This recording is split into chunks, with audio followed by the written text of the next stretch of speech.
Number 5 में हमें दे रखा है x is equal to cos theta minus cos 2 theta और y इज इक्वल टू दे रखा है साइन थीटा माइनस के साइन 2 थीटा। यानी कि ये दो x और y जो दोनों फंक्शन है वो थीटा की वैल्यू पर डिपेंड कर रहे हैं। यहाँ पे प्राचल पद क्या हो गया इनमें थीटा। तो अब हमें क्या करना है, दोनों समीकरणों का यानी दोनों फंक्शनों का थीटा के रेस्पेक्ट में अवकलन करना होगा। क्लियर। तो पहले समीकरण को देखते हैं हम। तो x इज इक्वल टू दे रखा है cos theta minus cos 2 theta. तो यहाँ पे करेंगे क्योंकि थीटा पे डिपेंड कर रहा है, तो यहाँ पे लिखेंगे हम दोनों ओर थीटा के सापेक्ष अवकलन करने पर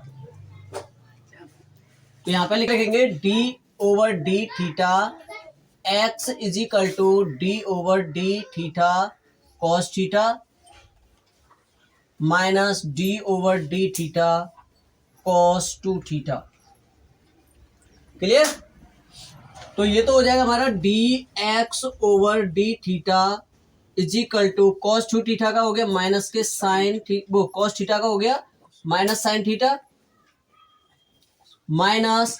अब देखो यहाँ पे दे रखा है cos 2 थीटा। तो cos 2 थीटा को पहले हम केवल थीटा मान के करेंगे तो यहाँ पे हो जाएगा माइनस के साइन 2 थीटा और अब यहाँ पे 2 थीटा का हमें अगेन करना पड़ेगा। तो ये हो जाएगा D over D theta into 2 theta. Clear.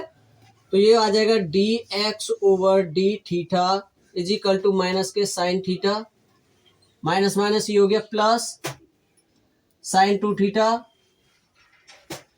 और 2 क्या है कांस्टेंट है और थीटा का अगर हम थीटा के रेस्पेक्ट में करेंगे तो हो जाएगा 1। यहाँ से D X over D theta की जो वैल्यू आ जाएगी वो कितनी आ जाएगी माइनस के sine theta plus 2 sine 2 theta. इसे डाल दें हम इक्वेशन फर्स्ट। क्लियर। अब हम लेते हैं y वाला फंक्शन। तो y is equal to given है हमें y is equal to sine theta minus sine 2 theta. तो यहाँ पे हम लिखेंगे दोनों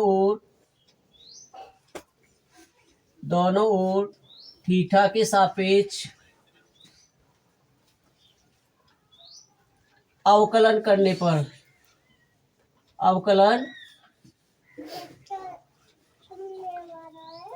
पर तो कितना हो जाएगा d over D theta y is equal to D over D theta sine theta minus के d over D theta sine 2 theta.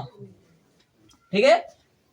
तो इसे लिखेंगे D Y over D theta is equal to sine theta का हो गया हमारा cos theta minus. अब देखो साइन 2 थीटा दे रखा है तो पहले हम इसे साइन थीटा मान के करेंगे तो ये हो जाएगा कॉस 2 थीटा और कॉस 2 थीटा का यानी कि कॉस 2 थीटा का हो गया तो 2 थीटा का अब हमें क्या करना पड़ेगा दोबारा करना पड़ेगा।